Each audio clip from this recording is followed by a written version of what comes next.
I'm here. There we go. I Just was in like time. rolling. I was like, what? Wow. I can't see me or hear me yet. But what's going on, y'all? Hey, I guess it kind of works out since I was gone. I feel like I've been gone forever, y'all, being on vacation. But glad to be back.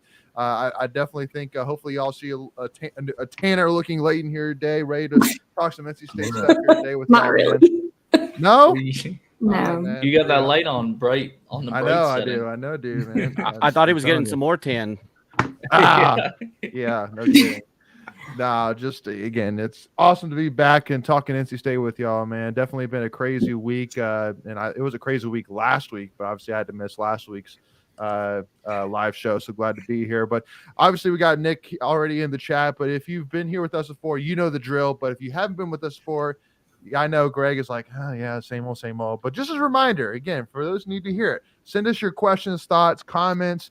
Hey, who's here with us? Whatever you got, send it to us here in the comments. We will get to it all here today. But we got a special episode. We got all 5 of the crew here today. I know it's been a while. I know I've been traveling, making some traveling for work. Ken's has been dealing with some family stuff, and it's Greg's just been here no matter what, even though he's traveling back and forth to Raleigh. Greg's been trying to tame his beard. Right. I know. I literally wonder if there's like a mold that he just holds it, and because his beard's always, I feel like, the same exact size and same shape every single day. Here's a real question, Greg. Do you use beard oil? Here's a real question. I use product. I'm not. Okay, I'm all right. not I use product. You got to make it look like You that. have to for a beard that professional. Volume. Yeah. It adds volume. I got the 100%. oil. I got the beard straightener. So if I really want to have a crazy night out, I can do that. Greg, you don't want to go too far in depth, man, or else you're going to need some sponsorship going on here, man. I feel like I'm missing out for our whole team. Right. I mean, I feel like every single channel, whether it's a podcast or YouTube channel, is sponsored by Manscaped these days. So, I mean, There you go. why not add that to it? I guess. But And we're moving on. We don't want to talk about that product. Hey, listen, man. All right. Anyway, Hey, listen, we're moving on. We're already off the rails, and we're 1 minute and 45 seconds into this. Hey, whenever Michael, not Michael Tracy, but Michael Tracy, but other Michael gets on here, we're talking about this whole 8 a.m. thing. Do you guys see that chat? Oh yeah. I didn't read it. Yeah. When he gets Yeah, on, I woke up to it said 50 plus new messages. And I was like, saw yeah, I was like, I'm not reading that. I saw that when I got off work. I'm like, what? I thought we had major breaking news for NC State today. I just see 8:30. Get out of here. He was trying to tell me. Just quick opinion. I'm just going to tell this on here. When someone says 8 a.m., what does that mean to you? 8:00 a.m. Yeah. Thank you. 8:00. The only thing he said 8:50. It could mean 8:59 a.m. I said nobody in their right mind would say that. what that means to me is 0800 because I was in the military. If you want contacts, join the what we call it, the Discord. Join the Discord. You'll figure out the There's contacts. so much random stuff that goes on in there. Yeah, it was an awesome conversation. Which I mean, we opened the floodgates when we opened it up to everybody. My phone does not shut up all day. Which I do got to give a shout out though to Michael C, because I think between him and Hunter were The like the OGs. 2 OG followers of the channel. So appreciate them. But that was definitely a very interesting conversation. But all right, y'all, let's jump into some stuff here because we got a crap ton to cover here today. But obviously I have Michelle Simmons here. Hello to all of the Tuffy Talk VIPs. Yeah, what's going on, Michelle? Thanks for joining us here. Excited to get rolling here today. And also, make sure if you want to join the Discord, free to do. Just go to our Twitter page. It's pinned at the top.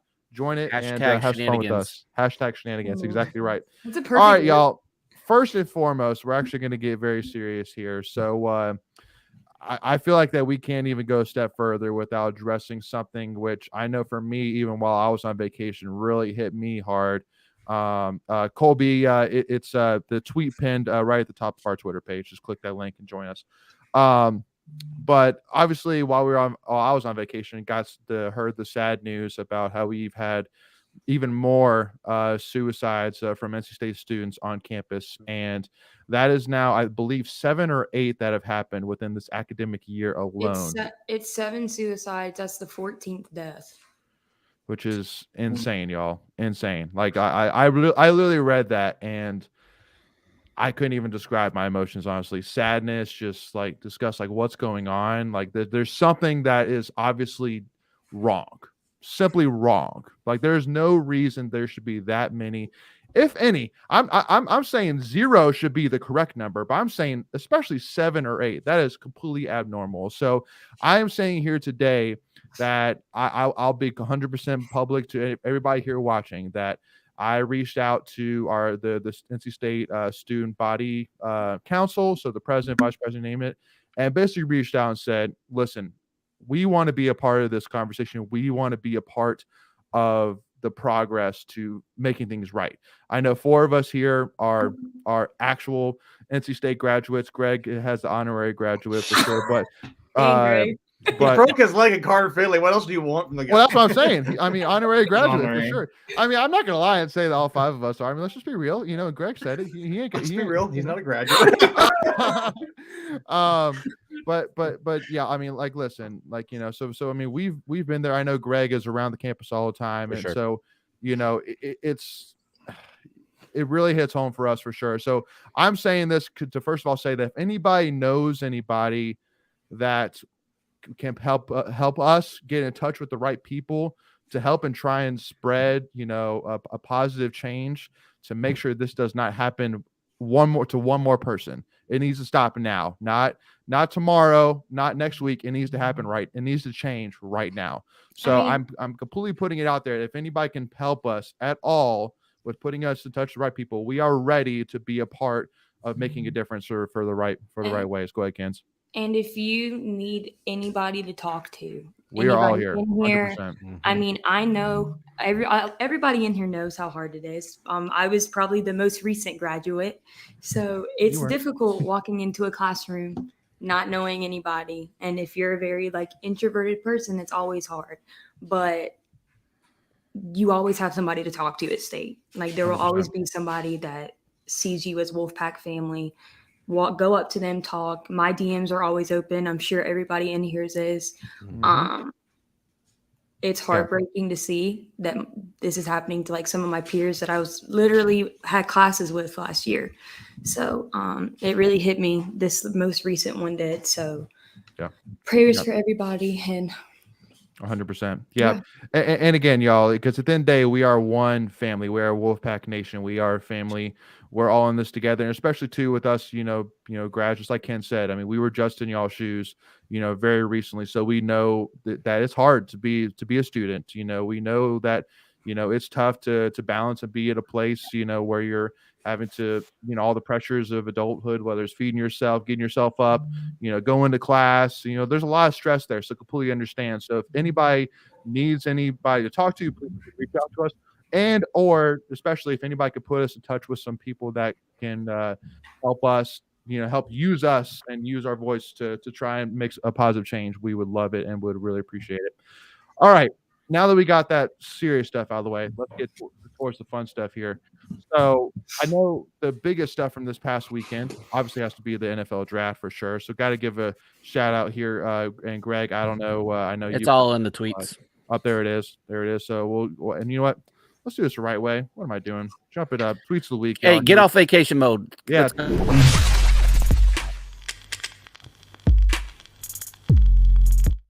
Yeah. Hey, we're here. Hey, just take a half second and we're back here, y'all. Tuffy's Tweets of the week. So, yeah, first of all, again, Chandler Zavala, pick number 114 to the Carolina Panthers, which I do got to give a little bit of shout out. I know some people said I called it, blah, blah. I literally tweeted it before it even happened saying that the Panthers would be crazy to let this man go even one more pick, putting Chandler Zavala, who, I mean, was absolutely unstoppable for 2 years in a row. Beside Icky, like, bro, like Bryce Young's going to be an excellent. Bryce Young's not even going to have to look to his left side. He's covered. You don't have to worry about that. No, I agree. Isn't he a lefty anyway? So the really or the right side's his blind spot, right? Isn't he a lefty? I believe so. You're right. So. Yeah. So it's kind of odd that now, like, does that? I wonder if that changes things. Does that now? Because like typically your left tackle is usually your strongest offensive lineman because that's the weak side. So I mean, do you put Icky on the right side if the quarterback's a lefty? I don't know how that works. So you consider Taylor Moton, I guess, the weaker tackle? Yeah, some teams do it. David Taylor's a really good tackle for them. Yeah. So. Some teams do it both ways. They'll I'm put just- their best tackle on the blind side, or some will just leave it as is and say the right tackle, okay, now you got to protect his blind side. It depends. Sometimes I'm they'll just double finally too, proud so. to say I'm a Panthers fan again. It's been a couple years. Mhm. So They ain't won nothing yet. they haven't, okay, but they came close to it. So No, relax. A Bryce Young's Buccaneer fan, right-handed. relax. Well, I would say all they really need to do, in my opinion, is I feel like they're not that far away, and one of the biggest things holding them back was the quarterback. So if they can get Yeah. Young there, but really building around that, but having a guy like Zavala come in and play for them, and that I think Mhm. they can get the quarterback figured out. I think that's probably 2 more wins at least under the belt in the schedule, and. I think it's just gonna be nostalgic for State fans seeing the offensive line, the less offensive line, just kind of be right Putting back the there blue again. this time. So Yeah. seeing those guys have fun at the professional level, Yeah. that just looks really exciting to me. So Yeah. No, that will be cool. And I looked it up. So Bryce Young is right-handed, so Is he it'll be right-handed? those two. It'll be those two protecting his blind side. So yeah. I could Which- remember because I know Tua is a lefty, so Yes, I can't yeah. remember if they both were.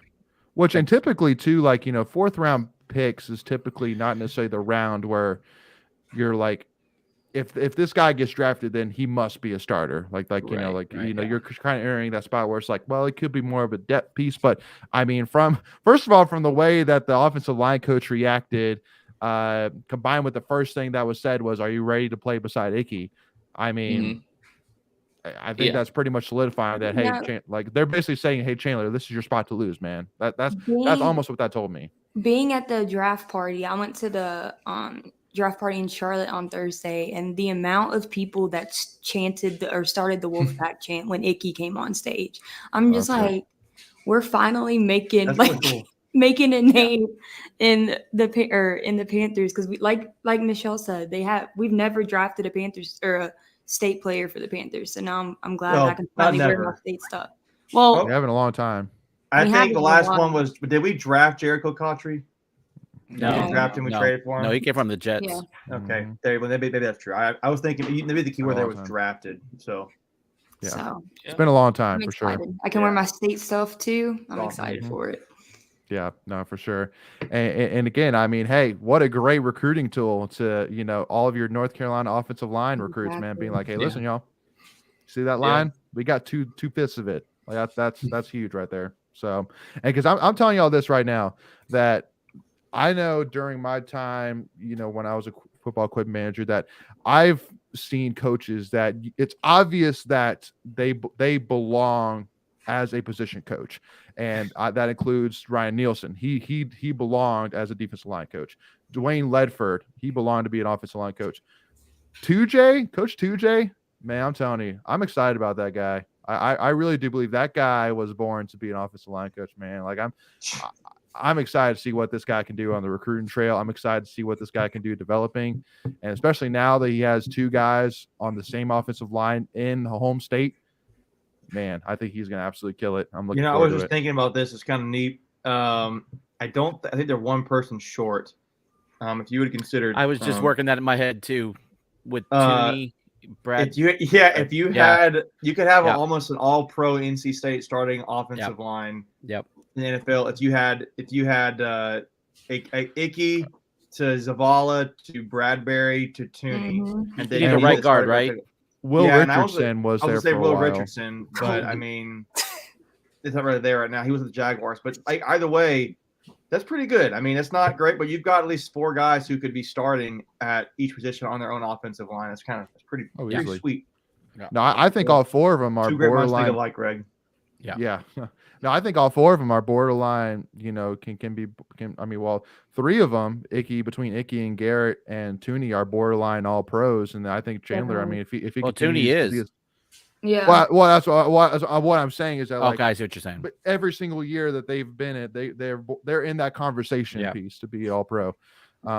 So it's awesome to see how much State has solidified in the pros for sure. I mean, between Bradley Chubb getting paid, you name it. So Naheem. Naheem, Yeah. the man. Yeah, myth, I'm legend. going to say just wait till next year and maybe we get some guys drafted that could, be more offensive linemen that can go in the NFL. I was getting ready to say I think you have a chance with Eason and a chance with Belton.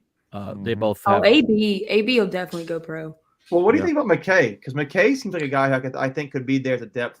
I don't want to be a starter, but I think he'd be a depth piece. Well, I know he was toying with potentially entering the draft this year. So there's He's got to work on definitely- those pre-snap penalties. Yeah. Yeah, Jesus. very true That's about true, that. Kance. Which I do want to ask, because some people were asking this: was anybody worried that we only had one guy drafted? I'm sorry. I was not. I would have thought in like the 6th or 7th round would have seen like 2 or 3 of those guys would go off the board. Yeah. I'm pretty surprised. I guess my question is, who are you most surprised didn't get drafted? Drake.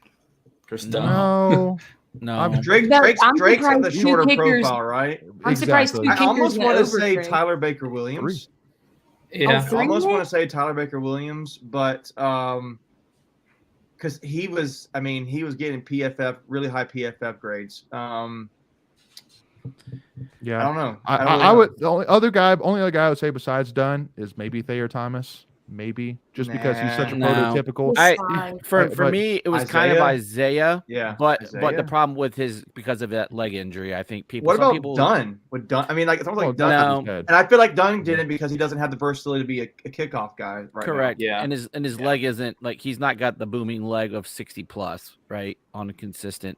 I feel like he can definitely He's a easily Lou get Groza award winner. He went doesn't mean 15 for anything. 15 in the NFL Combine. Well, see, that's why I come back to like if you look at Nick Skiba from like a year or so ago, like he was one of the best statistical kickers in the ACC history, and then he's not basically in the NFL a year later because he Or Yeah. bring up Roberto and- Aguayo, you know. Well, yeah. right, yeah, Him exactly. too. So What I was saying second on a round pick, I think was it second round? second or third, yeah, it was stupid stuff. We're not talking about that anymore. Go ahead, Greg. We still got Super Bowl rings, so Greg is a Tampa Bay Just- fan. For those who don't know, despite that ridiculous draft pick. Yeah. I was having some conversations with folks about why Dunn, and it's just one of those spots. There's only 32 of them in the league, right? You don't have backups like you do for wide receiver or linebacker Right. or whatever. So the fact that on a good year, I think they took 2 or 3 kickers this year, didn't they? Was it 2? Was it 2? I thought I'm saying Yeah. second round. It was definitely second round. Oh no, it was definitely second round. I think they took 2 kickers this year. I know the Michigan guy. And I think there One was of the 3 third. kickers. There were taken. three. I mean, the if Michigan you guy want went to count third. punters, I mean, there was more than that, but there's a couple But- punters taken. yeah, where I was just going with that is 3 is even a high number. Like Oh yeah. it's usually 1 or 2, sometimes none, and Mhm. that's just a position where they'll bring in guys dirt cheap off the streets, and they'll let them compete as an extra leg in camp to give the veteran some rest, so he's not kicking every day, and yeah, just one of those tough positions. I think Dunn's got potential, but to your point, making the fact that he's not a kickoff guy. It does limit him a little bit, though. Again, I'm only going to use the Bucks as the example. They've used their punter for a long time as their kickoff guy, so it's not unheard of, but it is that extra kind of if you're getting down to 2 guys and one can do both, you tend to lean to Yeah. that guy. So And the other thing which I would add too is Chris Dunn went to the Chargers, correct? the Rams, Rams. Oh, the Rams. Other- he and Tanner Tyler- Gabriel went to the Tyler Rams. Baker Williams went to the Chargers. Correct. See, I blame the NC State football page because they're the ones that originally got me mixed up between the Chargers and the Rams because I think it was one team that they said he was going to the Chargers, but then they put a Rams logo on his God. on his picture, and so it got me all confused between the Chargers and the Rams for the rest of the day. And they're But, both in you know, LA now, so it's Yeah, exactly. And their colors are very close too. Exactly. So, but got to jump on over here. So we got to talk a little bit about the Thomas brothers. Thayer Thomas going to the Vikings, Drake Thomas going to the Raiders. And for me, I mean, I said it immediately in the tweet, but I really did like the Vikings for Thayer. I think that there's opportunity there. I know that they drafted Jordan Addison, but I mean, I think that the Vikings know that obviously that Justin Jefferson is going to be the focal point. But then from there, it's just finding the right guys to fit the X and O's around it. And I think Thayer could be that guy, to more be probably a specialist guy, a kick return, a punt return guy. So like kind of like a Ryan Switzer career. I mean, where he jumped around for a while, but doing some slot receiver play, but then mostly doing a lot of special teams too, which, hey, it's not a bad career whatsoever. Play for a while, get some money. So Thayer right now on ourlabs.com, which has a depth chart, right has us in the third string, basically the slot wide receiver. He's going to have to beat out guys like KJ Osborne, and right now it looks like a guy like Brandon Powell. But, I mean, those are not like, huge names. So he has a chance there. Brandon Powell is their main kick returner or punt returner, so maybe Thayer could find a spot on as a punt returner if it came down to it. But I personally, out of these two, I like Drake's landing spot because there's not a stud linebacker, in my opinion, on the Raiders team right now. And I'm not saying that he's going to be one of their linebackers, but I know there's two name receivers for the Vikings. I don't know a name linebacker for the Raiders, and that's where my mind kind of goes there. Yeah, he also feels like he fits in well with the Raiders. I don't know why. Oh, 100%. His attitude fits in perfect with Raiders. In the silver and black. I mean, he's tatted up like a Raider, right? Yeah. The linebackers are Robert Spillane, Divine Diablo from Virginia Tech, who's also from North Carolina, and Duke Shelley. I mean, that's what I'm getting at. Like, there's no. That was again according to ourlabs.com. So those are not names. So he could maybe play his way into one of those spots. You don't know right now, but possible. 100%. I mean, Thayer, he's used to this. I mean, he came in as a walk-on and he earned that spot. So I think he's just looking at it like this is just like how State was. I'm just going to go out, ball out like I usually do and earn that stuff. When I think of Thayer, I think of a guy who's generally not going to be outworked. That's what I think about. No, not at all. And I think that's a great point too, is these guys that go in as undrafted free agents, they have nothing to lose and everything to prove. So they're just going to, nothing's been given to them and they're going to go earn every piece of playing time that they're going to get. So I have no doubt that they've been given the work ethic to go in and be able to compete. I'm just glad everybody got a chance. Yeah, and there's precedent there, right? For like someone like Thayer, where you have Jacoby Myers walking on basically at the New England Patriots, and now he just signed a 3-year, $33 million contract. So but you just got to go out and prove it. And here's the thing: even if you don't make it with the team that you just went on, you can get picked up by another team if you show up enough, right? Because there's always players, other teams looking for other players. So just go out and put on good film. That's all you can do. Yeah, and we talked about them not getting drafted, but sometimes in those later rounds, it's almost better to not get drafted because you can you can choose where you want to go, right? Based on their needs. You're going to sign with, And see, everybody's saying there was a couple people saying too that Drake Thomas got some bad advice. He should have come back for another year and whatever. But I think it was honestly for both sides, both parties' best interest for him to move on, take advantage. I don't really know how much better of a year statistically he can have over the last 2 years. For Drake Thomas, it's not the stats that hurt Drake Thomas; it's his measurables. Yeah, he's not going to get 4 inches taller. He's not going to get 4 inches taller and gain 40 pounds this upcoming year. Like it's just not going to happen. He's gone out and was first team All ACC. He's got all the accolades he can get from the college level. Yep, he's done it all, and he's played all the positions too. So it's not like he can go learn other positions. Like he's performed at all three of the of the linebacker positions, and he's stood his ground in all three of them too. Yeah, 100%. So Michelle did ask a question here too, and don't worry, Nick. I know your question at the very beginning. We will get to that question. But was there a lot of defensive talent this year in the draft room from other teams? I admit that I did not watch the draft this year. I mean, Will Anderson went number 3 overall from Alabama. I know that number 5 was the corner from Illinois. You had the answer is yes. Tyree Wilson from Texas Tech was a big name this draft. Yeah, Joey Porter Jr., who was projected to go early first round, and he went like in the second round. So yeah. And then Simmons from Clemson. the linebacker, right? Simmons. Simpson, No, Trenton Simpson. Trent Simpson. Trent Yeah, Simpson. he went middle rounds, right? And he's Yeah, he's there a was big time Bucks- linebacker. Didn't The- KJ Henry get picked up too? He got Fifth drafted, round. dude. Miles Yeah. Murphy from Commanders. Clemson.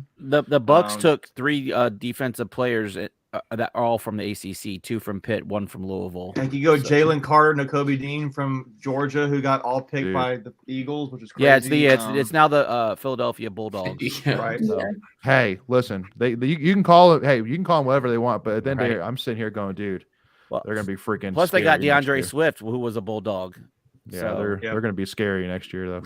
So The answer to your question Uh, is yeah, there was a lot. I yeah, don't know yeah. how it compares to other draft classes, but there's a it lot. was pretty heavy. I mean, I Yeah. know for Hunter, we just kind of talked about how Dunn didn't get drafted. Mhm. I think one thing there's a lot of really good players in the country, guys. I mean, it's not like NC State is the only one with good players, right? Yeah. So there's guys.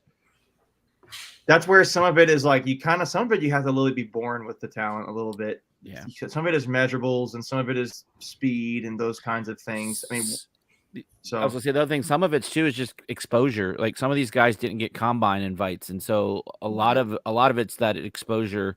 Not Chandler everyone. Zavala may have gone higher. Yeah. He didn't get an invite, and then not everyone comes to the pro days. I think we had 28 pro teams. I think at our pro day. Yeah. So pretty Mhm. close, but not all of them. So it's just about needs of teams, and so they have. Look, they don't even look at every single player. I mean, it's impossible. So they Mhm. get what they got, and then there's probably a list of a couple hundred that they put on their board just to kind of keep monitoring. And if things work out, they work out. If they don't, they don't. Well, and I mean, Zavala, was a guy that really didn't come into the conversation of middle round draft pick until a month or two Right. before the draft. Really, Our like pro really. day. Till the pro day, yeah. Our pro Yeah. day. So it just listen, there's so many undrafted players that have great careers in the NFL. So it's the draft is it's a gamble. I mean, even overall number 1 overall draft picks, sometimes fall on their face. Like it's hey, Not sometimes, a a lot. lot of times. Not That's this year. true. Not this year though. We're I- winning a Super Bowl. Watch out, Greg. Uh, We're taking back our. All right, y'all. So Our let's jump on side. over to 2 more. Our 2 defensive backs here. Derek Pitts going to the Bucks, and then Tyler Baker-Williams going to the Chargers. And again, for me, I look at this as I think Tyler Baker-Williams, in my opinion, has a great chance with the Chargers for sure. Not necessarily Derek Pitts either, but I think Tyler Baker-Williams. I mean, when he was healthy, that dude was one of the best pass defenders in the country per PFF. So that's really the biggest thing for me is just stay healthy, Tyler. And I think you can find a spot somewhere on the Chargers roster, in my opinion. Can we go back to undrafted players real quick? I got just a couple here, a couple names. Nate Newton, Jason Peters, and Adam Vinatieri. So Adam Vinatieri's not a bad one. Adam Sure. Thielen. yeah, Adam I think Thielen. Priest Oh. Holmes. Oh, there you go. Oh. So, Big ones. But so Greg, give me your thoughts on Derek Pitts becoming a Buck. yeah, I'm excited for Pitts, man. Like Leighton knows the story. He's the guy that got me on the field at Keenan and handed me the flag. So when I saw he signed as an undrafted, I might just go buy a Derek Pitts Bucks jersey, even if he doesn't make the team. Like Customize it. just yeah. But Be the guy when the people go walking down the thing. Unless the team, people are like, Pitts. who's Pitts? I Who's who that? Pitts is. Yeah. I honestly, out of all the I love all NC State players. There's no denying or hiding that. But for him to be the one that went to the Bucks out of all of them, kind of a little bit more special for me, just because of the personal note there. 100%. And again, we're kind of breezed through these a little bit just because we have a good bit more to go through. But Chris Dunn going to the Rams. I mean, stay tuned with them. I think he could definitely make a case to get in that spot, and we'll definitely see what happens there. Tanner They got rid Eagle, of their kicker, Matt Gay. did they? Went to Yeah. the Colts, so Yeah, they it's didn't kind of sign an open competition for the Rams. Kind of a tryout. I like that. It's Yeah. cool. Yeah. Good. And then Tanner Ingle. I mean, I said it on the Twitter, but I don't think there's a better team that with a better mascot than the Rams to pick up Tanner Ingle for sure. So I Yeah. mean, I like how you call it the Twitter. The Twitter. Twitter. Hey, the Twitter. The Twitter. The Twitter. Yeah. Twitterverse. Yeah, I didn't think about that. He is like a battering ram, right? That's Yeah. Absolutely, that's dude. pretty That dude will lay a hammer for sure. And then Isaiah Moore going to the Chiefs, which I think is an interesting spot too. I know, Macon, you're pulling up all the depth charts, but linebacker wise, was the Chiefs have? Didn't they? I think they'd let one of their guys go this year. I was looking at this earlier. I remember thinking there wasn't anybody impressive in my mind that I could think of. Okay, Willie Gay I think is not bad. Nick Gay. Bolton and Jalen Watson. And again, I know Drew Tranquil is a name that has been a pretty decent player at times as a linebacker. Najee Johnson, I feel like I've heard that name before. But nobody that is a star on that linebacking core, in my opinion, yet. So it's a fine spot for him. I don't know. Which another thing to bring up too, which is kind of an opportunity too, is that for all these players, if an NFL team doesn't pick them up, with how the XFL has been doing, with Canadian football, there are options for sure for them to go and play, especially since Isaiah Moore I think was a first or second round draft pick in the XFL draft or whatever it was. USFL. USFL. Yeah. So hey, go play. And I guarantee you NFL teams are watching. So the door is never closed. So PJ Walker for the Panthers. He was that's where they got him from. That's right. Well, that's why they drafted number 1 overall too, but whatever. And then Greg, you want to fight? Is that what you're saying, Greg? Technically they traded the number 1, but yeah, it's true. So but also too, one that was forgotten too was Corey Durden going to Corey Detroit. Durden. Oh yeah, I didn't get him. That's my fault. Yep. You're good. Yep. Good to play with Aleem.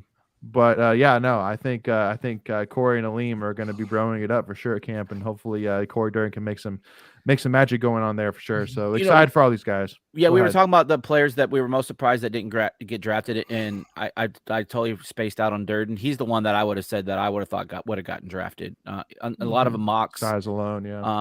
A lot of mocks I saw him going 6th, 7th round. In fact, one of them I saw was to the Bucks, and I'm like, okay, let's make that happen. But I'm most surprised about him. So now getting back to Nick's question at the beginning of the show, which is of all the new Pac NFL players, who do you think will have the biggest impact? And obviously we'll leave Chandler Zavala out of this, but Michael, who would you say? I'd probably say Chris Dunn, just for what I mentioned earlier. The Rams got rid of their kicker, so I think there's definitely an opportunity for him to start from day one. So yeah, that would be mine. Anybody not pick Chris Dunn? I'm gonna go with Drake Thomas. Yeah, he'd probably be my number 2. Yeah, I think Thayer will ball out, and I think he'll be like a Naheem. Like Naheem wasn't a really big name starting off in his NFL career. Now a lot of people know him. Now he's huge. So I think Thayer's going to really show off in the. Where did Naeem get drafted? Like what round? 5th, I think. Yeah, it was later. 5th, yeah, 5th or 6th. I think it was late 5th. Yeah, it was later. I'm looking here. I don't even see Tyler Baker Williams listed on here. Yes, I do. I kind of want to go Tyler Baker Williams, to be honest with you. Because his competition is the guy named Jasir Taylor and Cayman Hall. I don't even know who these guys are. So, I kind of, honestly, your point about Chris Dunn, I didn't know the little factoid that the other kicker got cut. So that's probably the most obvious one. I thought Tyler Baker Williams was one of our best defensive players. Although he had the ability, he also had a little bit of the size there. So I kind of feel like he has a chance to, make the team with the Chargers. But what do I know? So yeah, he probably does have, like, when you're talking NFL size for his position, probably him or Zavala are kind of that perfect mold. Mm-hmm. Yep, 100%. Isaiah's got good numbers for his position too. Mm-hmm. And he's a tackling machine. again, I think his biggest knock was that knee injury from last year. Sometimes teams, aren't. Had he played 2 more years off of that knee, they probably feel a little bit more comfortable. But yeah. And again, like I said earlier, if it's not the team that they get put on now, it could be any team. So we're not just saying necessarily the biggest impact with their current team, but overall, I still think Drake's gonna. I mean, you can't teach the instinct. Right. And I don't think this guy necessarily is going to make. He might make a squad somehow, but I don't think we even mentioned. Did we mention Tanner Ingle in this yet? Because he got yeah. I missed it. I missed it. Okay, he's in the Rams. Yeah. So they're all going to be great. They're all going to be awesome. But I mean, it'll be interesting to see what happens with the guy like Zonovan Knight. I mean, he had a great end of the season last year, but now with Breece Hall coming back, they still have Michael Carter. So they just drafted the guy too, though. And they just drafted the guy too. Yeah. So I mean, it's gonna be interesting. It's gonna be an interesting offseason for sure. Abanikanda from Pittsburgh. Pittsburgh had a lot of guys drafted. Yeah, they did. Elijah Cansey. And if you somewhat count Addison, I mean that he kind of counts. But no, I don't know. I feel like Zonovan's kind of. If you're looking at from a fantasy football standpoint, I hate to say, I feel like he's probably like a sell right now, but he could still get there and play. He was the thing with Zonovan is he flashed last year, right? So they've seen that this guy's got something here we can work with, and it's helped us win games. So I think a team would be crazy not to at least have him on their practice squad just to be ready to call up if needed. Just because he's shown that he can do it. He can be, a relied upon running back if needed. So, but so moving on, one thing which I did want to talk about because I don't know I got a lot of questions about this specifically yesterday when I was answering questions at the airport was talking about the news of Demi Sumo entering the transfer portal. And, definitely was a little bit of a shocker. I'll be honest with you that with how much the transfer portal has changed, specifically today, I know we put this in the Discord, but for those who didn't see the news, that apparently the North Carolina High School Athletic Association is actually voting right now on allowing high school athletes to make money off of NIL, which, I mean, to me, I'm just sitting here going, man, what is going on in this world? This is crazy, y'all. It's absolutely crazy. And because basically somebody asked me what have you heard about why Demi Sumo left? And you've already heard Inside Pack Sports. You've heard other people talk about it, but it's also obvious. NIL has become a big reason for a lot of players entering the transfer portal these days. It just is. But also too, I mean, I would say as well that I would say the timing where it came after spring ball makes me maybe think as well that maybe he was told that, obviously Michael Allen looked great at the end of last season. I mean, I want to say that first and foremost. Louisville at the bowl game, 100%. Michael Allen looked great. So I'm excited about him. You still got Jordan Houston. And on top of it, you have the true freshman running back who Raphael, who I wouldn't be surprised, honestly, maybe the coaching staff kind of said, kind of like Raphael. Just saying. So, I mean, maybe it's a combination of just a crowded. You still got Delbert Mims, too. Yeah, and you got Delbert Mims. So, just a crowded room, maybe, combined with maybe he got some agents talking in his ear. Just completely speculating right now. But to me, it was like, bummer, but I'm not necessarily worried. Any of y'all have anything to add on that? I mean, he only played in 8 games last year. So, he missed 5 games. He almost, missed a third or a quarter of the season. My math's not very good. And honestly, if you look at his numbers, he flashed against lower competition. Like when he played against Clemson and some of the better teams in the ACC, his numbers weren't quite as good. Now, I know in that BC game, he had limited. That's where he got injured. So really, he played in 8, but really he only played in 7. And then out of those 7, I think only really 3 games he had really good numbers. One was against ECU. He ran well against Charleston Southern, so call that what it was. The really good competition that he ran against was Texas Tech. And so really he only flashed in truly really well in 1 game. Yeah, agreed. Making Michael Kenzie, anything to add to that? That's it. No, I'm good. Yep, sweet. I mean, yeah, I think he's a guy. It would be nice to have kept him to see that potential. Sure. But at the same time, I'm not too worried with what we have returning still in the running back room. Again, I would say to anybody who's worried, I would say watch those last 3 or 4 games and watch Michael Allen. Yeah. That dude he's electric, he's a man. beast. He's He's electric. gonna be a beast. Yeah, simple as that. I think if you give him an offensive coordinator that could put him in a position to make plays, he's gonna be scary. Honestly, what I'm more concerned about, and it's off topic, not off topic, is the offensive line opening holes. Sure. I mean, really, if you have a wide enough hole, I mean, you're going to get 4 yards. You don't even have to be a great running back if there's a wide enough hole. Sure. So it's more about, are you making your yardage behind the line where you're creating your own play? Well, the thing I would say to that too is, first of all, I mean, again, I've said this multiple times that Doran has always prided himself that when assistant coach leaves, he prides himself on bringing somebody in even better.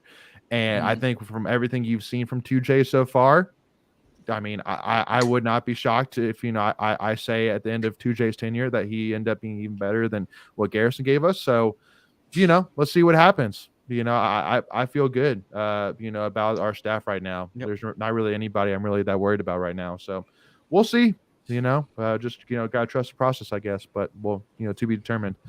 All right. So let's jump on over to some baseball, baby. So to me, y'all, the first thing I'm going to say, this has been one of the weirdest ACC baseball years, man. Like weird as you know what. Because, I mean, like literally Clemson, all right? We were sitting here saying, dude, we got swept by Clemson. Like, dude, what were we doing getting swept by Clemson? But then they go and beat Boston College in a series. At Boston College. And like, and then Wake Forest of all people is looking like heads and tails, arguably the best team in college baseball right now. Like Wake Forest is dominating right now across the country. So I don't know what to say, honestly, about NC State or ACC baseball or college baseball right now. To me, it's like, it's weird. I don't even know what to say. Greg, you were there this weekend. Can you shed some light or Ken's making? I don't know. I don't even know what to say about it. I mean, if somebody wants to go first, I can then share, but I don't even have that much to say, honestly, about it. I mean, I think after we did as good as we could have after getting swept. Right. You beat ECU, the ranked team at home, and then 2 games against Citadel with canceling the 3rd game, which was a good move. So now it's a home stretch here. What we have 3 series left. Yeah, 3 series and then 3 midweek games. Yeah. Mm-hmm. We got North Carolina A&T, which has been moved up to 2:00 tomorrow. It was a 6:00 game. Yeah. And then we travel to Notre Dame. And then we got midweek next week against Richmond. And then we are at Carolina. And then we're at Pitt. Or excuse me, Pitt is at us to end the year. So three series left. You have to win all 3 in my book. 1 sweep would be great. 2 would be even better. Yep.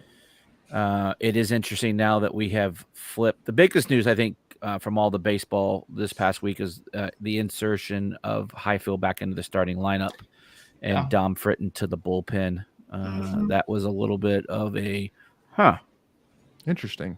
Yeah. Agreed. But honestly, like if I think we have a lot of lefties in the bullpen. I would have liked to have maybe seen that lefty stay in a starting lineup role. Yeah. And maybe I would have switched. And again, because Dom has had statistically, he's probably our best pitcher, definitely our best starting pitcher. Mm-hmm. So I would have maybe had swapped Highfield for Whitaker, but I don't know the logic. So yeah, I mean, I know, you were saying Dom statistically has been our best starter. At the same time, the bullpen has not been great. So moving a good arm like that to the bullpen maybe helps stabilize things and putting Sam back in his rightful position. Because Sam did a really good job in that spot. Yeah, and Sam was supposed to pitch Sunday, and that game was canceled too. He ended up coming out of the bullpen on Saturday. Pitched well. Again, it was Citadel. It was a series where I thought it's kind of what we needed to kind of get a breather, some non-ACC competition. Yeah. The one thing I will say is like Noah Souls tore it up on Saturday, so it's great to get that bat back in the lineup and have some consistency. You're seeing guys like now Trevor Candelaria has now kind of moved to center field, playing some there, and then you're kind of messing with left and right. I think left and center. Those are the two positions that you're really messing with. I think the infield is really good now that you've made the Green and Harrison swap permanent. Mm-hmm. So, look, we still got games. You got to go win ball games if you're gonna. I saw out of the 3 major publications that did their projections, we were in 2 of them and out of 1 of them, and then the 2 that we were in, we were a 3 seed in both of them. So. Which and again, I mean, I again, us at Tuffy Talk, we're always the glass half full people, for sure. But I will say that even though, can we make a huge argument that we should have made the tournament last year but didn't? Absolutely. But not making 2 NCAA tournaments in a row, would that be a code red situation? Depends on who you ask. Possibly. Yeah. I Yeah, I would say agree. yes. I feel like there's a lot of differing opinions for that. I would say, because listen, y'all, let's make it perfectly clear. Nobody's saying, all right, Avon, you're out of here, you're fired, like, hit the road, Jack. Like, no, absolutely not. Like, this guy is a legend, like, and rightfully so. He's like, to me, he's up there with like a Jim Boeheim kind of deal, where it's like, it's almost got to be a mutual agreement of a sort, where, I mean, like, I in my It never is, though. It never is, but also I'm just saying, I mean, like, how much this guy's done for the program. Yep. He deserves to go out, with give his his final wave and whatever that may be. But also I'm saying here too, because I mean, just it's an odd situation. But I will say I do trust Boo at the end of the day. Hey, listen.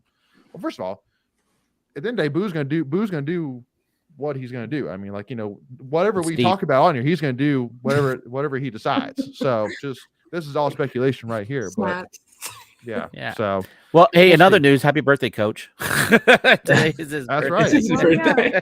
Hey, Let's go. Why you're guy? It is his birthday. But also too, because I mean, like, have there been a lot of questions from a coaching perspective in terms of like what the heck's been going on this season with Harrison and Peyton Green? Like, what's been going on with Carter Trice? Like, how's that guy not really hit his groove at all this season? And from a pitching perspective, like, yeah, there's a lot of questions for sure, but at the end of the day, all we can do is just say, hey, listen, let's put our heads down. We have 3 series left. Let's put it all on the line. Let's see what we can do in the ACC tournament, and then hopefully we make the NCAA tournament. And if we don't, then I'm sure Boo and Avon will have a conversation. Yeah. This is gonna sound really weird when I say this. I almost think we have too much talent.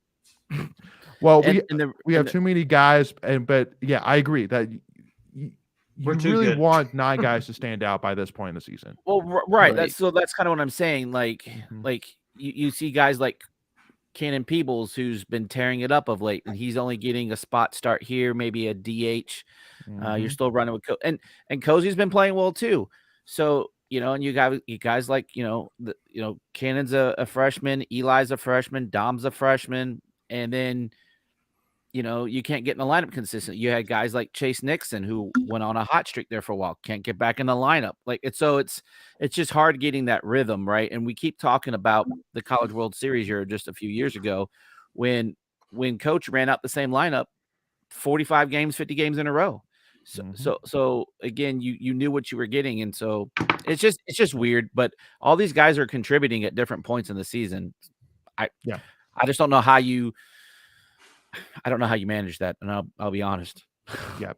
And Hunter says if he misses again, his staff must change. Yeah, I think if he misses 2 NCAA tournaments in a row, then something significant definitely got to change. Well, so that brings up a point. If you're changing the staff, who are you changing? Because by all counts, Coach Hart's the coach in waiting. Yeah, no, it's not going to be hard. It's got to be Chrysler at the very least. It's got to be.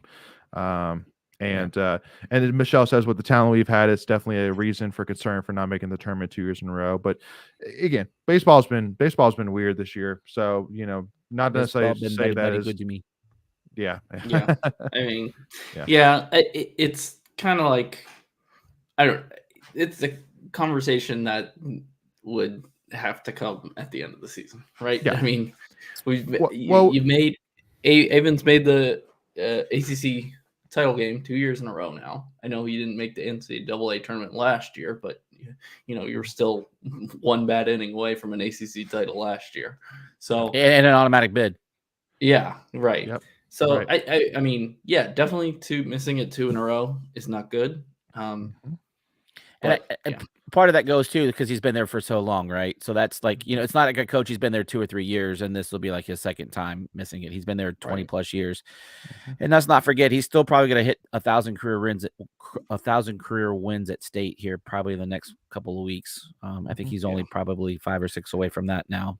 Yeah. Well, and especially with the amount of money that the Wolfpack Club and members are putting into the stadium, I think that we're entering that point where we have to raise the bar for our program. Like, we can't just be a guy that's just happy with making the NCAA tournament and being a top 25 team. Like, we need to be winning ACC championships. Like we need to be there. We need to be, in the conversation for easily every year with, hosting a regional. Like, we need to be in that conversation. And so Hunter's saying we should get in. Well, even if we're sitting here, like, let's say we win all 3 series, and let's say we win a game or 2 in the AC tournament, which to me, you should make the tournament. If we don't make the tournament, I'm still sitting here saying, hey, listen, we didn't make the tournament. Even though we shouldn't have even been borderline.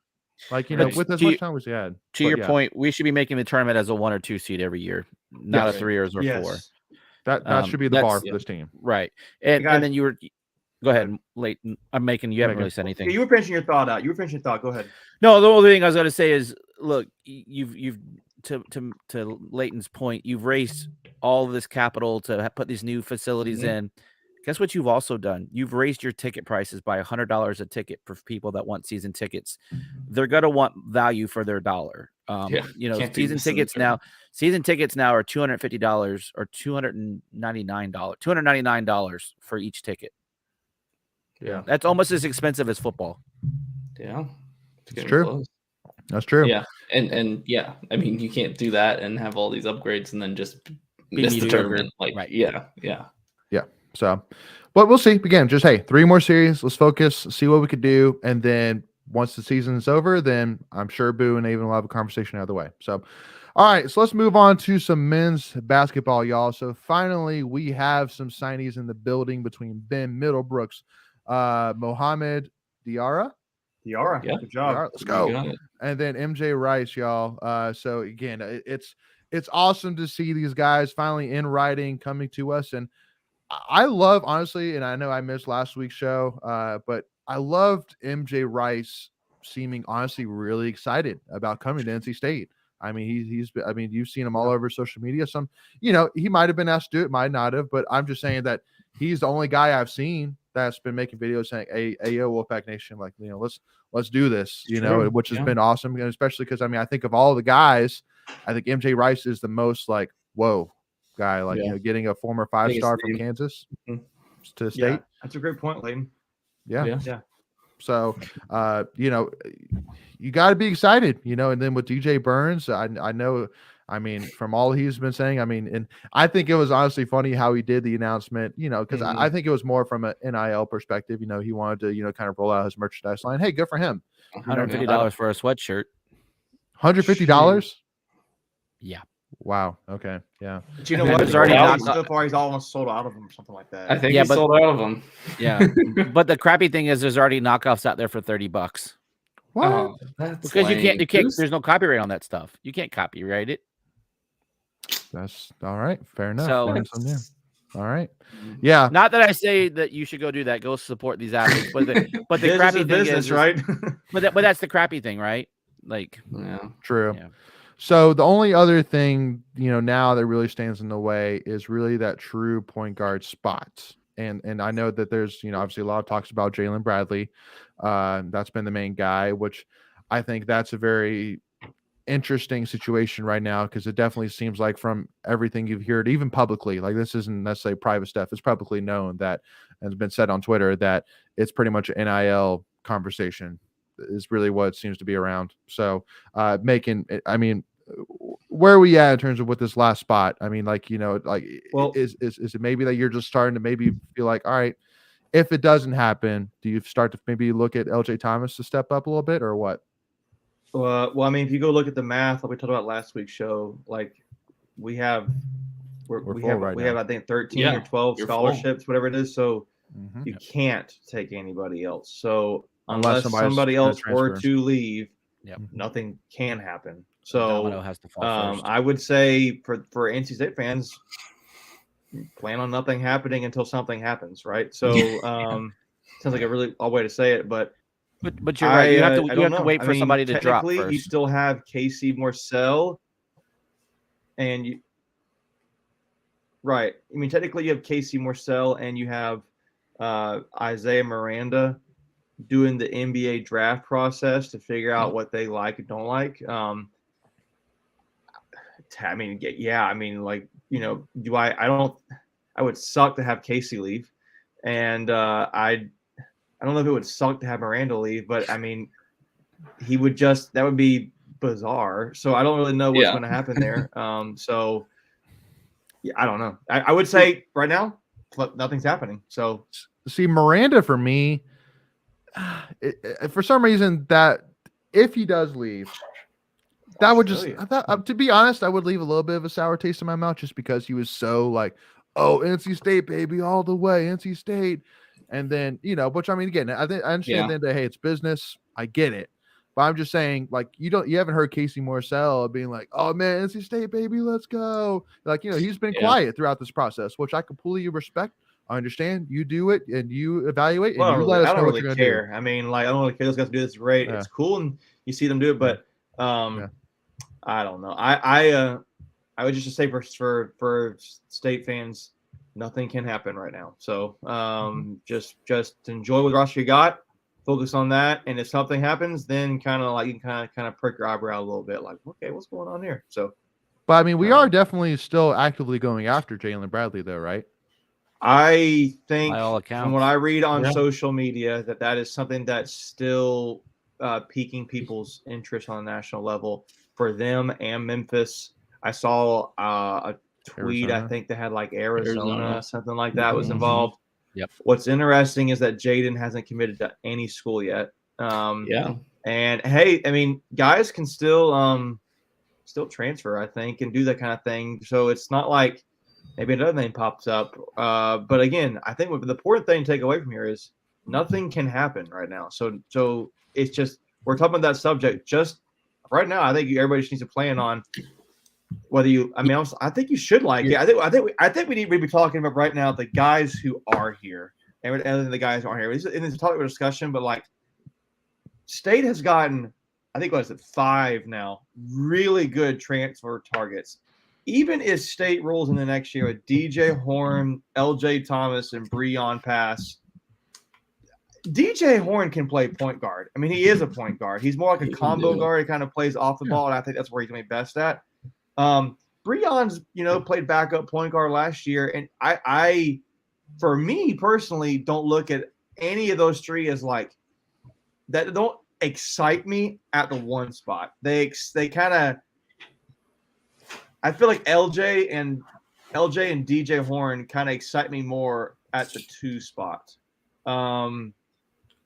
I could kind of, I don't know. I guess that's why I kind of look at it. So I'm not really sure what would happen there, but I'm more excited about what we have now on the roster. Agreed. Yeah, and if anything happens, like if we're to get another point guard, the first thing that's going to happen is you'll see somebody enter the transfer portal or stay in the draft. So just that'll be your key. And I promise you'll see some of these other sites like Pack Pride, Inside Pack Sports, will Pack are being very quick to repost and do all that kind of stuff. So, you'll be aware if anything happens. But I think we're all kind of saying, we're talking about it as if it's going to happen. It might not. It can't happen. It can't happen right now. So, like, just we should be. I think the conversation should be focusing on who we have on this team. Not that you done anything wrong. I'm just saying, like, I think we should be focusing on those guys because they actually chose to be here already. Right? They've already signed. So, like, Diarra, Horn, Taylor. I mean, no one's really talking about Jalen Taylor a ton. People still even talking about Ernest Ross, too. I mean, And heck, I mean, people are – I mentioned LJ and Breon. nobody's really talking about those guys because they're kind of like just kind of glazing over them, like, oh, we got DJ Horn now, great, cool. It's like, hey, we got Jaden Taylor, great, cool. It's like, But LJ was really good in some small minutes. When he had his playing time, I felt like he was very efficient. So I was just gonna say, but isn't that kind of the funny way? Like it's like you take for granted what you already have on your roster, and you get excited for the new guys, and it's like the old horse over there is still steady. She'll still get you. She'll still get you where you need to go. Mhm. But you're so excited about the new wheels, the new car in the garage. Well, Right. it's to me to a lot of people, not you as just see it as like the sexy, shiny right? new toy. Right. Yeah, it's the shiny new Right. toy. Shiny new you know, toy. Ooh, like nice. So, Yeah. But one other thing though, y'all, which I wanted to bring up before we kind of wrap this thing up here, on touching on a couple other small topics. I was reading an ESPN Plus article that ranked the top spring transfers for college football, and you know who was number 6 on this list? Wait, Brennan say it one time. Armstrong. Back up. The top spring college football transfers. Well, I Number mean, 6. the easy one to me would be to ask, say, like Greg said, Armstrong. But But he wasn't. I'm spring, gonna though. guess, yeah. So spring transfers. So is it coming? Let me ask a question. I'm assuming this is going into state, No, nationally. so it's leaving. So no, Is there a state connection? is there state kind of. connection? Kind of. Okay, now hold on. Now I'm actually really want to guess this one. He didn't go to or from state, but he might have worn a shade of blue. Oh, I know you're talking about cornerback Stuck.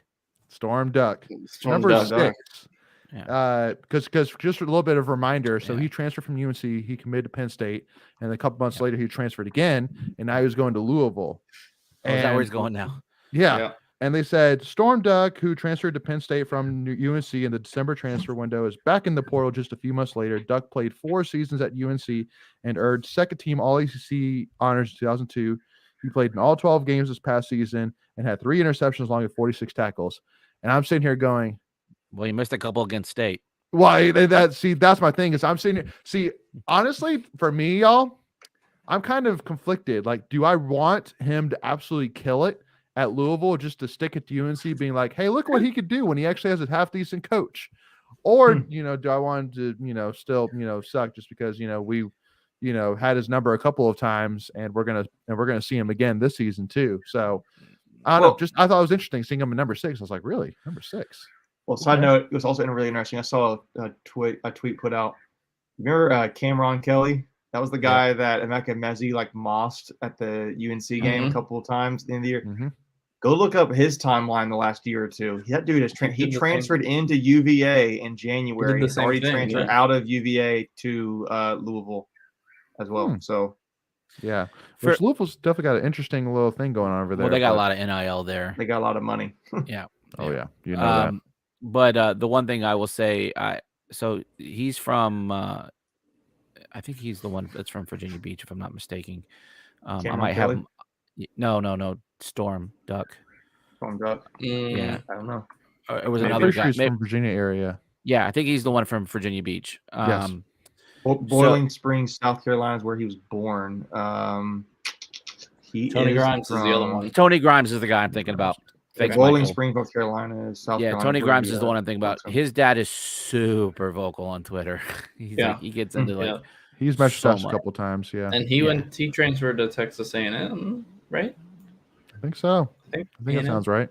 Yeah. So, but again, just thought that was interesting, but didn't want to spend too much time about it. I was just reading through that list. I'm like, hold on, Storm Duck? Wait a second. Yeah. But the funny thing is these are all highly recruited guys coming in, so that's why they're still on the radar. Right. Yeah. Exactly. Yeah. So anyway, y'all, but then got to give a shout out to our boy Michael Machiavella for winning the U.S. Open, and so really just it's kind of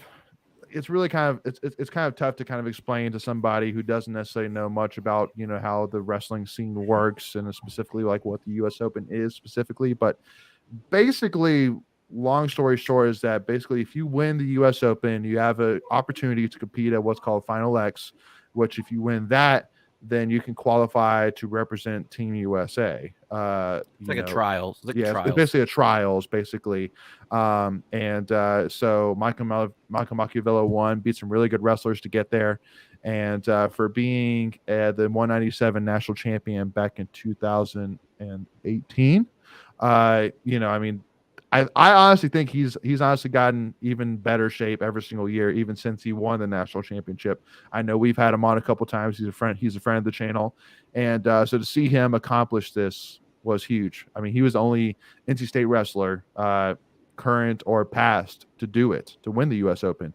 Even Gwiz didn't win it now, and obviously Gwiz had to go against Gable Stevenson. Yeah, who was a little different. Probably the biggest freak of in the history of college wrestling. But Olympic gold medalist. yeah. So, but again, I mean, just got to give a shout out to Mock, man. That was a huge, huge accomplishment.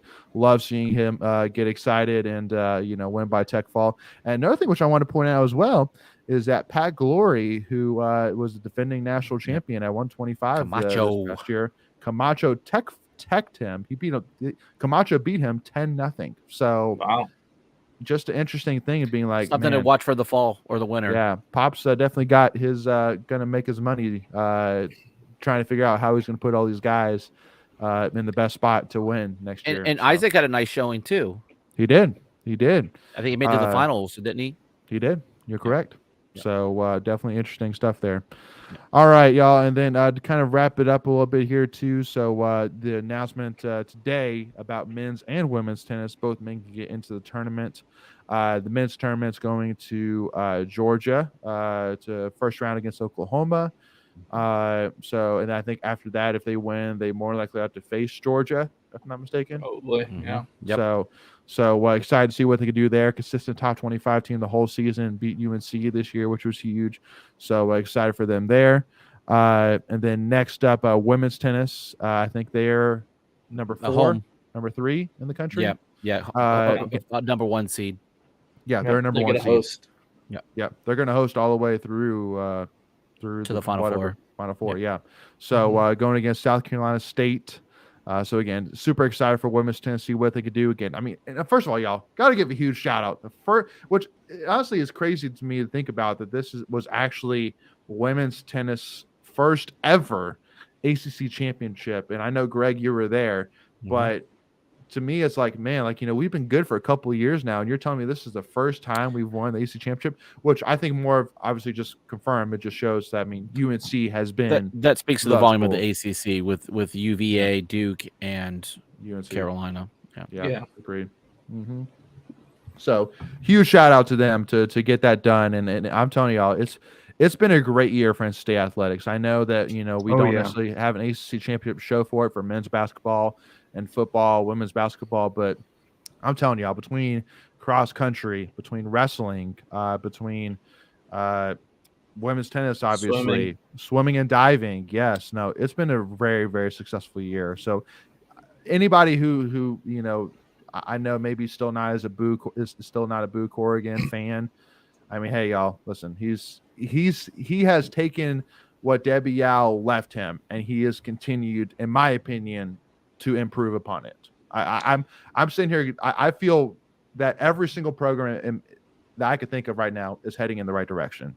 Yeah. Even softball, who I know that we don't even have the head coach right now, but I'm sitting here saying, but softball has done a lot with losing their head coach and associate head coach. They've turned some heads.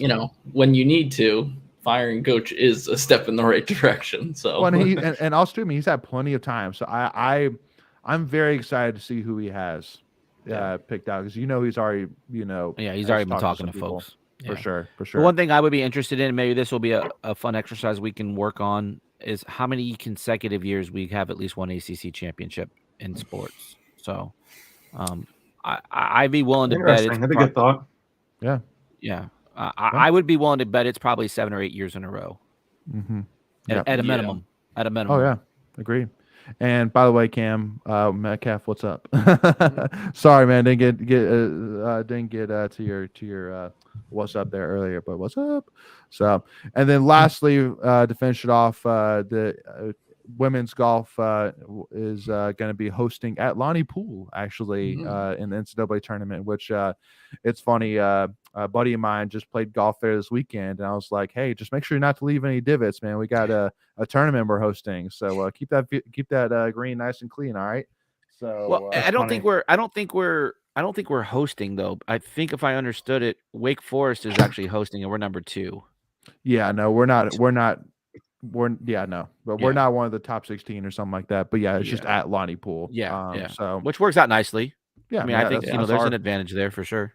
Oh, 100%. Because I mean that's where they practice, so they know that course inside and out, no doubt about it. So, but anyway, y'all. So I think that kind of wraps it up there for us. The only things about y'all do want to give a heads up about is this week we will be coming out with our interview with Asad Brown, NC State football commit. So definitely look forward to that. If you haven't checked out last week's episodes with the cheerleading squad, make sure to check that out first, though, because it was a doozy of an interview. And so make sure to go and check that out first and foremost. And then come right back and then check out Asad Brown. And make sure you don't miss out on that. Make sure, again, hit that subscribe button, hit that notification bell, which is free to do. And then also, too, make sure, again, we already said it already, but join us in the private Discord, y'all. There's some craziness that goes on there, and it's a lot of fun, a lot of NC State talk. So make sure to join in there with us. Greg, Macon, Michael, any last thoughts here before we wrap this thing up? Go get some more wins this week in all of our sports. Agreed. Yeah. Go And sports. Go And I can't believe it's sports May ball. already. Yeah. we're breathing at the neck of football season coming back around. That's all I'm saying. Like we're breathing at the neck a little bit. We have just over probably a month or so of sports left in this academic year. I know. That's if we do well. Yep. Well, yeah, that's true. So, hey, worst comes to worst. I mean, hey, Elon is right down the road, and they've been killing it this season. So, but anyway, y'all. But other thing as well, just a reminder once again, if anybody who's tuning in here with us can please do us a big favor and let us know who we can be in touch with to help with the issues on NC State's campus right now, would really appreciate it. We really do want to be a part of that conversation and help make some positive changes there. And yeah, just give us a follow, Tuffy Talk now on Twitter, Instagram, y'all. But we appreciate y'all joining in with us for this conversation. Hope y'all had a great time. We'll see y'all soon. Go Shout Pack, out y'all. Randolph Macon Lacrosse.